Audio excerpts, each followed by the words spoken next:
परिक्रमा किसने शुरू की, कहाँ से शुरू करना चाहिए, परिक्रमा क्यों किया जाता है, क्यों आचार्य जी? जी यही बात है ना। जी जी परिक्रमा किसने शुरू किया, कहाँ से करना चाहिए। जी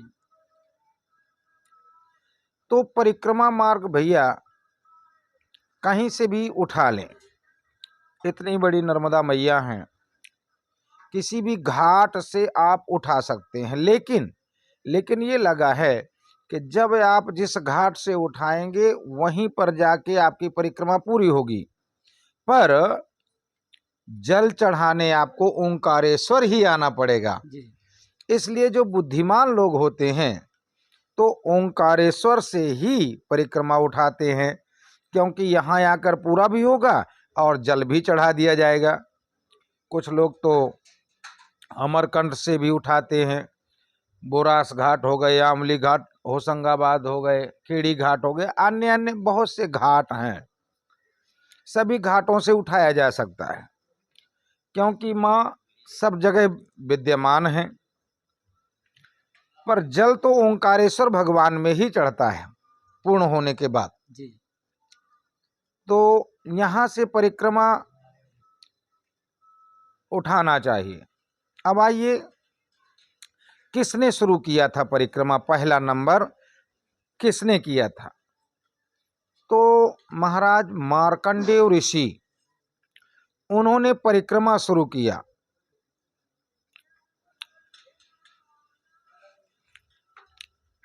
उन्होंने परिक्रमा शुरू किया तो वो कैसे परिक्रमा करते थे महाराज मार्कंडेय ऋषि? जैसे ये नर्मदा मैया हैं, जी जी और नर्मदा मैया की परिक्रमा करते करते कोई नदी या नाला आ गया जी तो उस नदी की परिक्रमा शुरू कर देते थे। क्यों? क्योंकि उसको माँ की, ये जैसे शरीर है पूरा हमारा, जी तो ये नसें होती हैं हमारे शरीर में, जी तो माँ के नस समझ लेते थे कि ये माँ की नस हैं, जी इसलिए उनका भी परिक्रमा शुरू कर देते थे। इस तरह से महाराज मार्कंडेय ऋषि ने परिक्रमा किया। उन्हें 3 साल 3 महीना 13 दिन लगा हुआ था। अच्छा, आज भी हमारे साधु संत ऋषि मुनि महात्मा परिक्रमा करते हैं।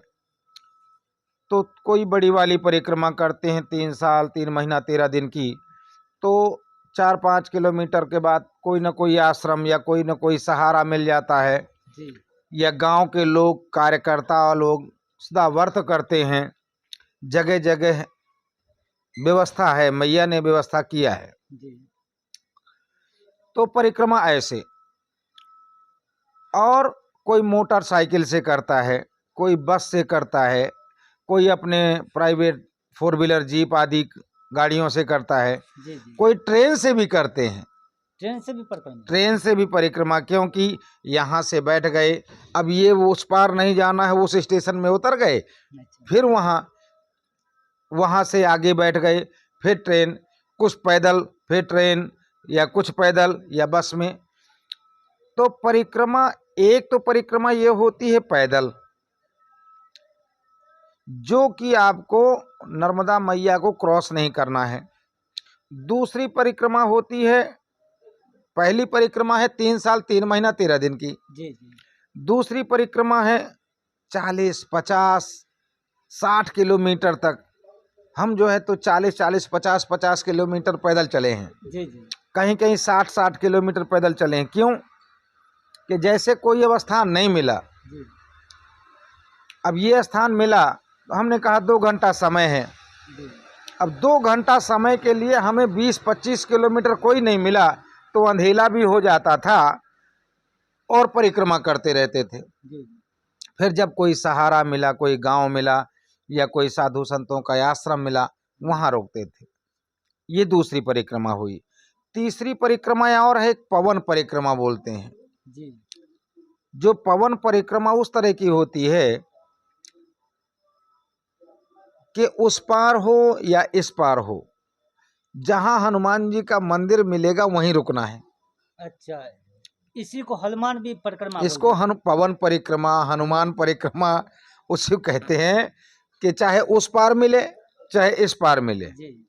आपको हनुमान जी के मंदिर में ही रुकना है, उसको जगह नहीं। हाँ, दूसरी जगह नहीं। उसको हनुमान परिक्रमा कहते हैं, पवन परिक्रमा कहते हैं। पवन मतलब उड़ करके उधर भी चले जाओ, इधर भी आ जाओ, इस तरह से। बाकी मैया इतनी सुंदर व्यवस्था करती हैं कि आपको प्यास लगी है, आप रास्ता भटक गए हैं, 3 बार बोलेंगे नर्मदे हर, नर्मदे हर, कोई ना कोई आपको आकर के व्यवस्था करेगा। किस न किसी न रूप में आकर के मैया आपको बिस्किट से लेकर, आपको चाय पीना है, सूल पानी का जंगल है, वो सूल पानी है जहां एक दोहा है, लोग कहते हैं, सब कोई जानते हैं कि मनुष्य बलि नहीं होता है, समय होत बलवान, भिलन लूटी गोपिका, वही अर्जुन वही बाण। तो भीलों ने अर्जुन को, गोपिकाओं को लूट लिया था, वही गांडीव, वही धनुष, वही अर्जुन। पर इसका मतलब क्या हुआ? जब तक आपके साथ में परमात्मा है, ईश्वर है, कन्हैया है, तो आपका बाल बांका नहीं हो सकता है। और जैसे ही गोधाम गए कन्हैया और अर्जुन को आदेश दिया कि गोपियों को ले जाओ वृंदावन, तो वो उसी रास्ते से लिए जा रहे थे और भगवान इधर गोधाम चले गए, बैकुंठ धाम चले गए अपने, तो अकेले हो गए अब अर्जुन, तो अर्जुन को लूट लिया गया। और आपके साथ में तो मैया है जी। मैं अपनी बात बताऊं, अभी मैं परिक्रमा करके, पैदल परिक्रमा करके ही आया हूं जी। तो मुझे तो खप्पर माल की चढ़ाई से, मैंने महात्माओं से पूछा कैसा लगा यहाँ पर चढ़ के आपको, तो वो कहते थे कि महाराज जी बस 2 ही आंगुल बाकी रह गया था भगवान को पकड़ने में, इतना ऊंचा पर्वत। अब वहां पर हमें प्यास लगी है तो कम से कम 7-8 किलोमीटर तो पानी दिख नहीं रहा है, कोई गांव भी नहीं दिख रहा है जी। चलो कोई बात नहीं है, मनुष्य नहीं दिख रहे हैं, चलो मनुष्यों की छोड़ो, यहाँ तक कोई जानवर नहीं दिख रहा है, जानवर की छोड़ो, यहाँ तक कि चिड़िया पक्षी भी पंख फड़फड़ाते हुए नजर नहीं आ रहे हैं, ऐसा ऊंचा पर्वत। लेकिन वहां आपको प्यास लगे, नर्मदे हर, माँ प्यास लगी है, तो आपको किसी न किसी रूप में आकर के मैया पानी पिलाएगी। माँ भूख लगी है, तो किसी न किसी रूप में आपको भोजन लेकर के, चाहे बिस्किट हो, चाहे चाय हो या नमकीन हो, किसी न किसी रूप में आकर के और माँ आपकी व्यवस्था करेगी। ऐसा हमने परिक्रमा में स्वयं का अनुभव, दूसरे का नहीं, स्वयं का अनुभव मैं बता रहा हूं। इस तरह से, और रास्ता अगर भटक गए हैं तो नर्मदे हर बोलिए, ऐसा आपको महसूस हो लगता है रास्ता भटक गए तो 2-3 बार नर्मदे हर बोलिए, कोई ना कोई आपको बताने वाला आ जाएगा कि भैया इधर चलिए। एक बात। दूसरा, ये परिक्रमा किसका है? सन्यासियों का है, आपका नहीं है, गृहस्थों का नहीं है। तो फिर गृहस्थ क्यों देते हैं?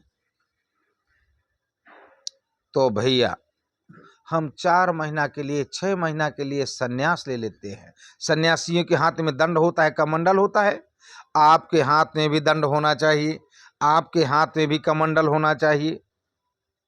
और 2-3 महीना के लिए आप जो हैं, 4 महीने के लिए सन्यासी हैं, सन्यासी हैं। इस तरह से आपको घर से मतलब नहीं रखना चाहिए। लेकिन आज तक हमने देखा है कि परिक्रमा करते हैं लोग और ओम जय जगदानंदी मैया जय आनंद कंदी, नहीं हमारे कुटुंब कबीला, नहीं तात और मात। अब ये आरती कहते हैं कि नहीं हमारे कुटुंब कबीला। अगर ये आरती में कुटुंब कबीला अगर छूट ही जाए आपके, या कुछ गमी पड़ जाए आपके घर में, तब कैसा लगेगा आपको? तो किससे झूठ बोल रहे हो? माँ से झूठ बोल रहे हो। माँ से झूठ बोल रहे हैं। तो इसलिए ये इस तरह से ना बोल करके अगर ऐसा बोला जाए, तुम्ही हमारी कुटुंब कबीला, तुम्ही तात और मात, ऐसा बोलना चाहिए। लेकिन जो कॉपी में लिखा है, तो कॉपी में लिखा है वही बोलते हैं लोग, क्योंकि आरती बनाने वाले के पास शायद माता पिता कुटुंब कबीला न रहा होगा, जी जी। तो उसने तो ऐसा बनाया। लेकिन भैया तुम्हारे पास तो है, तो किसके लिए तुम ऐसा कह रहे हो? तो इन सब चीज़ों के मोटरसाइकिल के लिए आधा सोल पानी की रास्ता पड़ेगी। यद्यपि गवर्नमेंट ने रोड, गांव जो ग्रामीण अंचल हैं वहाँ पहाड़ी एरिया में आदिवासी लोग हैं, तो वो आदिवासी भी पहले के वो चले गए और अब खूब सेवा करते हैं। लेकिन अकेले फिर भी न जाइए, क्योंकि उनके ब्लड में भरा है वो। हो सकता है आपको लूट भी सकते हैं और फिर वही भोजन भी देंगे। तो अकेले पैदल यात्री सूल पानी के जंगल में नहीं जाना चाहिए। और मोटरसाइकिल वाले जहाँ भी उनका ठिकाना होता है, जहाँ लोग परिक्रमा से रुकते हैं, मोटरसाइकिल वाले भी वहीं रुक जाते हैं। तो रुकना चाहिए। 20 से 25 दिन में मोटरसाइकिल वाले अच्छे से परिक्रमा कर लेते हैं। जीप वाले भी ऐसा कर लेते हैं। बस वाले भी ऐसा तो नहीं हो पाता, लेकिन कुछ बस वाले पैदल कर लेते हैं और कुछ बस में कर लेते हैं, ट्रेन वाले भी। तो इस तरह से परिक्रमा होती है भैया। और परिक्रमा कहते हैं कि मानव का जन्म मिला है अगर, और जिसने परिक्रमा नहीं किया माँ की, तो ऊष्ट खर आदि हो जाता तो अच्छा है। घोड़ गधा कुत्ता बिल्ली हो जाए तो अच्छा है, क्योंकि चैतन्य जीव ये शरीर मिला है। शरीर क्या है? साधन है। तो कोई शरीर के साधन के द्वारा परिक्रमा करता है, कोई इस शरीर को जो साधन मिला है मोटरसाइकिल आदि, वो उससे कर लेता है। इस तरह से परिक्रमा करना चाहिए। और जहाँ कोई परेशानी आ जाए, तुरंत नर्मदा मैया को आवाज करिए, नर्मदा मैया आपकी पूर्ण करती हैं। बोलो नर्मदे हर। जय श्रीमन नारायण। अच्छा, ये उत्तरायण उत्तर मार्ग और दक्षिण मार्ग का रहस्य क्या है? उत्तर मार्ग और दक्षिण मार्ग, जैसे इस समय जब आप चलेंगे तो ये दक्षिण तट तक आपको विमलेश्वर यानी रत्ना सागर, खंभाती खाड़ी, जिला भरूच, गुजरात, जी वहाँ तक आपको दक्षिण तट पर चलेंगे। मतलब ये इस तरफ होगा, क्योंकि आपके दाहिने हाथ तरफ माँ रहती हैं। जी। और यहाँ से चलते चलते, चाहे वो पैदल वाला हो, मोटरसाइकिल वाला हो, दक्षिण तट में, और आपको जैसे ही विमलेश्वर पहुँचेंगे तो वहाँ जो स्टीमर चलते हैं, जी तो स्टीमर वाले ही 500-600 रुपया लेते हैं, 600-700 रुपये लेते हैं। तो आपकी मोटरसाइकिल को जी भरूच के पुल हो करके और मीठी तलाई उत्तर तट पर कर देंगे। और आप जो है तो उस नाव के द्वारा या स्टीमर के द्वारा, जो कि 250-300 रुपया जो भी लगता है वो आपका भी लगेगा, और जो लेकर के आपकी मोटरसाइकिल जाएगा वो 500-600 रुपया, 700 रुपये लेगा। तो जब आप रात को अधिकतम निकालते हैं स्टीमर वाले, जी। तो उधर मीठी तलाई में, और मीठी तलाई में ही महात्माओं का आश्रम है, वहीं आपको मीठी तलाई में जो है तो गाड़ी मिल जाएगी, और वहाँ स्नान करिए। सवेरे पहुँचेंगे आप। जी 80 किलोमीटर का, 80-85 किलोमीटर का सफ़र है समुद्र का, समुद्र है। तो अब वो 3 घंटे लगा दे, 4 घंटे लगा दे, ये वो नाव वाले की, स्टीमर की कृपा है। क्योंकि तो बाइक कभी स्टीमर से नहीं जाती, पुल नहीं से नहीं, कोई लेके जाता है। वो कोई लेकर के जाता है। तो पुल से तो बाइक तो पहले ही पहुंच जाता होगा। जब आपको वो रात को पहुंचा देगा या सवेरे पहुंचाएगा, क्योंकि आपको कितने बजे यहाँ नाव में बैठेंगे तो उनको पता होता है कितने बजे आप पहुंच जाएंगे। वो उतने बजे आपको, जैसे ही आप वहाँ पहुँचे, आपकी नाव गाड़ी वहाँ मिल जाती है। गलत नहीं होता है ना? नहीं, अभी तक तो नहीं हुआ है, क्योंकि बहुत लोग करते हैं। और वो नाव के नाविक जो हैं तो उनकी व्यवस्था रहती है, उनका टेंडर होता है, ठेका होता है। अगर ऐसा होने लगे, चोरी चमारी होने लगे, तो फिर तो सब गड़बड़ हो हाँ जाएगा वही मामला ना। तो वहाँ सब व्यवस्था हो जाती है। लेकिन बहुत आदमी ये क्वेश्चन किया था। अच्छा, अब इसमें ये परिक्रमा करने से इसमें पितरों का क्या है? दक्षिण मार्ग में पितरों का क्या है? कोई बोलते पितरों का। ऐसा शास्त्र भी हमारे नर्मदा पुराण में जो है आया है, और ऐसा संत वाणी भी है जी कि दक्षिण तट में पितरों का निवास होता है जी और उत्तर तट देवताओं का निवास होता है। तो हमारे लिए तो दोनों देवता हैं, पितृ भी वो भी देवता हैं, और जो देवता हैं वो देवता ही हैं। और दोनों जो देते हैं, जो देता है वही तो देवता है, हाँ जो देता है वही देवता है। तो दक्षिण तट भी देते हैं, हमारे लिए रहने की व्यवस्था करते हैं, हमारे भोजन की व्यवस्था करते हैं, तो वही तो देते हैं। और उत्तर तट में भी वही देते हैं। तो हमारे दोनों तरफ ही देवता हैं, जी क्योंकि जो देता है वही देवता है। जी सही है ना। जी जी। अब उनका नाम चाहे इधर पितर रहते हैं, अब दक्षिण तट में तो दैत्य भी रहते हैं, राक्षस भी रहते हैं। अच्छा, ये बहुत आदमी जैसे कि जल चढ़ाते हैं, कोई बोलते हैं हम अपने घर लेके जाएंगे, इसका क्या रहस्य है?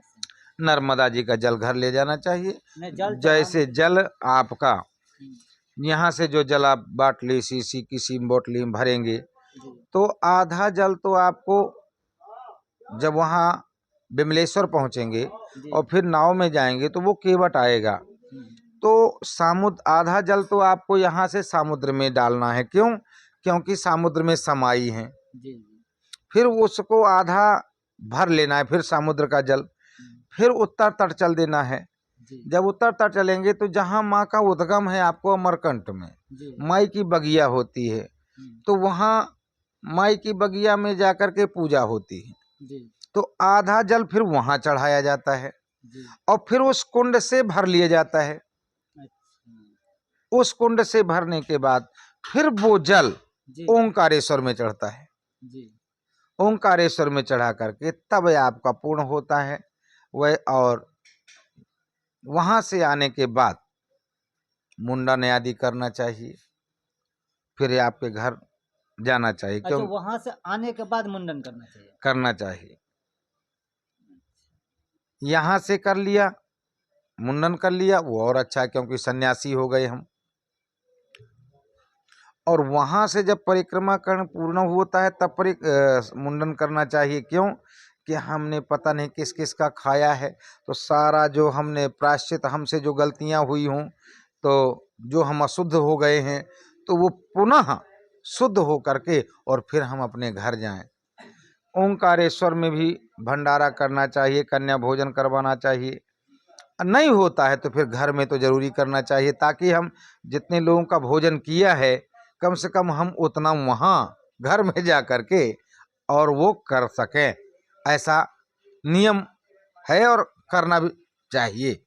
बोलो बाके बिहारी लाल लाल की। की जय। और कोई क्वेश्चन? बस महाराज जी, यही आपसे मेरा विनती था और आपने दर्शकों को बता दिए हैं। और कोई बोलते हैं ये गृहस्थ आश्रम के लिए नहीं है, उसके बारे में भी आपने बता ही दिया पूरा डिटेल में। ऐसा कुछ नहीं है, आप भी आकर के जिससे हो, चाहे 4 व्हीलर हो, 2 व्हीलर हो, आप अपने जीवन में एक बार परिक्रमा करना चाहिए। परिक्रमा जरूर करें। और ये पूरे विश्व में एक ही नदी है, गंगा है, माँ नर्मदेश्वर, जो आप उनका परिक्रमा कर सकते हैं। तो जिस भी तरह से हो आप परिक्रमा करें। परिक्रमा भैया करना चाहिए, क्योंकि सब नदियाँ, कोई पूरब की तरफ जाती हैं तो कोई पश्चिम को जाती हैं तो कोई दक्षिण को जाती हैं। हमारे भारत देश में सबसे चढ़ाई का मार्ग है उत्तर दिशा। और माँ नर्मदा जो है तो उत्तर दिशा को ही अकेले ही चल देती हैं। यहाँ तक कि आप अमरकंटक में जाइए तो जब ऐसे जाएंगे आप, तो ऐसे नर्मदा मैया सूक्ष्म रूप से वहां चली हैं, और थोड़ा सा ऐसे करके देखेंगे तो बहुत बृहद रूप से सोनभद्र नाम की नदी वो चल रही हैं। क्योंकि इनका विश्लेषण अगर किया जाए तो बहुत समय लग जाएगा। क्यों कि पूरी कथा हो जाए कि मैया की विवाह हो रहा था, तो किस तरह से वो विवाह टूट गया, और किस तरह से माँ ने विवाह के लिए राजी नहीं हुई, और सदा सदा के लिए कुंवारी होकर के और उत्तर दिशा की ओर बढ़ लेती हैं। और वहां पर जाकर के इस नर्मदा मैया में हमने जो देखा परिक्रमा मार्ग में, कि भारत देश में ऐसा कोई तीर्थ नहीं है जी। जो माँ के यहाँ नहीं आया। वाह। चाहे वो बद्रीनाथ हो, चाहे तीर्थराज प्रयाग हो, सब समाहित। आपको कोई न कोई घाट मिलेगा। तो ये बद्रीनाथ घाट है, तो ये तीर्थराज प्रयाग है, ये गंगा घाट है। इसका मतलब है गंगा जी भी यहाँ आती हैं। भगवान शंकर को जन्म देने वाली, यहाँ तक कि जन्म भगवान शंकर ही जन्म देने वाले माँ नर्मदा को है। लेकिन माँ नर्मदा जब चली तो प्रार्थना किया, तो बोले बेटी जाओ, और तुम्हारे जो गर्भ में कंकर कंकर वो मैं रहूँगा। इसलिए नर्मदा मैया, रेवा मैया, मेकल मैया जो हैं तो जन्म देती हैं। किसको जन्म देती हैं? एक तो आप उत्तराखंड चले जाओ तो वहाँ आपको भागीरथी गंगा जी मिलेंगी, और वहाँ गंगा जी तो वो गंगा जी जो है तो मोक्षदायिनी, ज्ञानदायिनी। और यहाँ जो मिलेगा आपको ये भक्तिदायिनी, श्रद्धावान, भक्ति। यहाँ भक्ति मिलती है ऑटोमेटिक, आपको श्रद्धा और भूख लगी रहेगी आपको। एक बार जो परिक्रमा कर लेता है, जैसे मैं एक बार कर चुका हूँ तो मुझे अभी भी भूख लगी है, लगता है फिर से एक बार करूँ, एक बार और करूँ और करूँ। यहाँ तक कि हमने कुछ महात्माओं को देखा है कि उन्होंने कहा महाराज जी हमारी 21वीं परिक्रमा है, 20-20 बार वो दे चुके हैं, बूढ़े हो गए हैं, हाथ पैर में दम नहीं, फिर भी लकड़ी का सहारा लेकर के, और वो जो हैं। और कुछ भक्तों को तो हमने ऐसा देखा कि अपनी माँ को तो एक तरफ माँ के वजन के बराबर पत्थर रखा है, और वो कांवर में अपनी माँ को लिए परिक्रमा करवा रहा है। धन्य है ऐसे पुत्र को, धन्य है। ऐसे लोगों को हमने देखा है कि जिसके एक ही पैर है, वो बैसाखी के सहारा से, तो धन्य है। और आप लोग भी धन्य हैं। क्यों? मैं मानता हूँ कि पूजा नहीं करते, पाठ नहीं करते, लेकिन पूर्व जन्म का जब पुण्य उदय होता है, ऐसे आपके मन में भाव आए कि हमें माँ की परिक्रमा करना चाहिए, तो किस प्रकार से, चाहे गाड़ी से हो, घोड़ा से हो, साइकिल से हो, मोटरसाइकिल से हो, पैदल हो, आपके भाव तो उत्पन्न हुए, एक न एक दिन फिर से भाव बन जाएंगे, और माँ के और भगवान के गोद में, और भगवान ईश्वर की कृपा हो जाएगी। और कहीं पर भजन, चाहे घर में बैठ करके, चाहे यहाँ पर बैठ करके, तो नर्मदा निरंजनी सर्व दुख भंजनी, सभी दुख का हरण करने वाली माँ निरंजनी है। बोलिए नर्मदे हर। ठीक है बेटा। उदयपुरा में हम वहाँ पे माँ नर्मदे पढ़ते हैं, उदयपुरा। हाँ वहाँ पे हम एक दिन स्नान किए, गुरुजी का आश्रम थे, तो बोले गुरुजी आश्रम पे जाना। तो जब हम गए तो वहाँ के महंत जो है कोठारी जी बोले स्नान के लिए आप चले जाओ नर्मदा। और वो डुबकी लगाने से उनका ये असर हुआ कि आज हम, उस दिन से हम थके हैं, मेरा ये सब दर्द दे रहा है, और मेरा पूरा बदन सूज गया था, फिर भी मैं दिन रात उसको यूट्यूब पे देखना, कैसे जाता है, क्या करता है, पूरा अपना हम बना दिए प्लान। नहीं, हमको जाना है, मैया व्यवस्था कर दी, कैसे क्या किया वो मुझे पता नहीं है। दूसरी बात, अगर ओमकारेश्वर में ही आपको जल उठाना है, तो अगर आपको कहीं व्यवस्था नहीं हो तो आप किसी से भी पूछेंगे, मोनी बाबा का आश्रम, जिसका कोई सहारा नहीं उसका मोनी बाबा सहारा है। तो आपको यहाँ पे कोई शुल्क नहीं है, आपको इच्छा हो तो जो देना है दीजिए, नहीं देना है मत दीजिए। लेकिन आप जो बोल रहे हैं जो कि कहाँ रुकेंगे, ये सब बहाना है। आप खाली तैयार होकर के निकलिए, रास्ता आपको मिलते जाएगा। जिस तरह से आप कोहरा में आप चलते हैं, कदम एक एक बढ़ाते हैं, रास्ता मिलते जाएगा। वैसे माँ नर्मदे का हर हर नर्मदे कीजिए और आपको रास्ता मिलते जाएगा। जय श्री राम, जय श्री राम। जय हर हर नर्मदे, हर हर नर्मदे, नर्मदे हर। नर्मदे हर, नर्मदे हर। ठीक। और अगला एपिसोड फिर हम बताएंगे आगे। धन्यवाद महाराज जी, आपने इतना पूरा जानकारी दिए, हमें तो पता नहीं था, इसलिए हमने आपसे विनती किए, आपने हमारे आग्रह को स्वीकार किए, आपने पूरा विश्लेषण करके सब बताया। नर्मदा मैया है। यहाँ तो देखो जो भी आता है सबको भोजन प्रसादी, यहाँ तक के आसन बासन, जो उसके पास अगर बिस्तर नहीं है तो बिस्तर दिया जाता है, भोजन दिया जाता है। उसकी जो इच्छा हो तो करे, नहीं तो प्रमाण पत्र भी यहाँ से मिलता है। तो यहाँ से प्रमाण पत्र बना दिए जाते हैं आपको, यहाँ से लेकर के और समुद्र तक, समुद्र से लेकर के अमरकंटक, अमरकंटक से लेकर ओंकारेश्वर तक कहीं कोई परेशानी नहीं आएगी। और जहाँ कोई परेशानी आ जाए तो तुरंत नर्मदा मैया का नाम लीजिए और आपकी परेशानी वहीं दूर। ये तो हम स्वयं प्रमाण हैं, हम स्वयं प्रमाण हैं, दूसरे की प्रमाण की जरूरत नहीं है। क्योंकि मैं अभी 5 फरवरी को ही आया हूँ। नर्मदे हर, नर्मदे हर। जय श्रीमन्नारायण, जय श्रीमन्नारायण। के लिए ये माँ नर्मदे का एक कथा ही हो गया पूरा आज।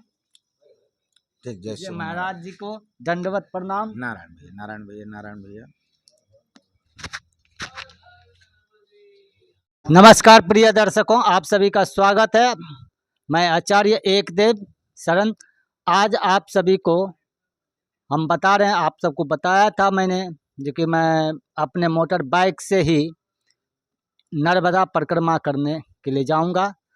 तो कल सरस्वती पूजा है, गुप्त नवरात्रि की 5वीं दिन है कल, और यहाँ पे बहुत काफ़ी भीड़ है और यहाँ पे बहुत श्रद्धालु सभी आश्रम में भरे हुए हैं परिक्रमा के लिए। कोई पैदल जाएंगे, कोई मोटर बाइक से जाएंगे, कोई अपने 4 व्हीलर से जाएंगे, कोई दंड प्रणामी भी देंगे। तो हमारे शंकराचार्य जी हैं यहाँ के, और मुनि बाबा आश्रम ओमकारेश्वर में अभी मैं रात्रि विश्राम के लिए हूँ, और महाराज जी पूरी जानकारी देंगे। आप अपना परिचय। बोलिए श्रीमन्नारायण भगवान की जय। इस दास को जगत गुरु स्वामी राम प्रपन्नाचार्य के नाम से जानते हैं, और अभी हम परिक्रमा करके ही आए हैं।